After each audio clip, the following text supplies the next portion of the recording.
Welcome sa Panlasang Pinoy! Magluluto tayo ng pork mechado. Ito yung mga ingredients na gagamitin natin. Pork, bell peppers, patatas, green peas, tomato sauce, sibuyas,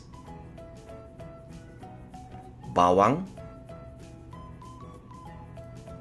lime o kalamansi, at Knorr pork cube. Gagamit din tayo dito ng toyo, tubig, asin, pamintang buo, at mantika. Umpisa na natin. Pagsasamahin lang natin yung toyo, yung pork, pati na rin yung lime o kalamansi. Haluin lang natin ito mabuti. At pagkatapos, ibababad lang natin ito ng ilang minuto. Lutuin na natin yung pork. Mag-iinit lang tayo dito ng cooking oil sa isang pot. At pagkatapos nito, ay igigisa na natin dito yung bawang. Ihahalo natin kaagad dito yung sibuyas. At lulutuin lang natin ito hanggang sa lumambot na yung sibuyas. Pagkatapos ay ilalagay na natin dito yung binabad nating pork. Kasama yung marinade nito. Lulutuin lang natin hanggang sa mag-light brown na yung kulay nitong pork.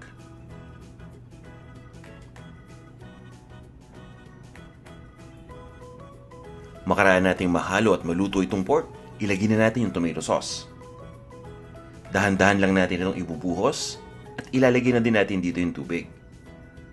Papakuluan lang natin ito. Ayan, pwede na nating ilagay yung ating Knorr pork cube kapag kumulo na yung mixture. Hahaluin lang natin. At pagkatapos ay tatakpan at papakuluan lang natin to ng ilang minuto. Makaraan ng ilang minuto at malambot na yung pork. Haluin lang natin at pagkatapos ay ilagay na natin yung ibang mga ingredients. Ito na yung patatas, pati na rin yung ating green peas.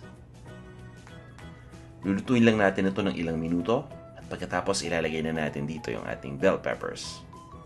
Green and red ang gamit ko para Paskong Pasko. Maglalagay lang tayo dito ng salt at ng ground black pepper. Haluin lang natin. At pagkatapos, pwede na natin itong ilipat sa isang serving plate at serve na natin. Para sa kumpletong recipe, bisita lang kayo sa panlasangpinoy.com. Ito na ang ating pork mechado. Maraming salamat sa pagnood nitong video at sana mag-subscribe kayo sa ating Panlasang Pinoy YouTube channel. Hanggang sa muli!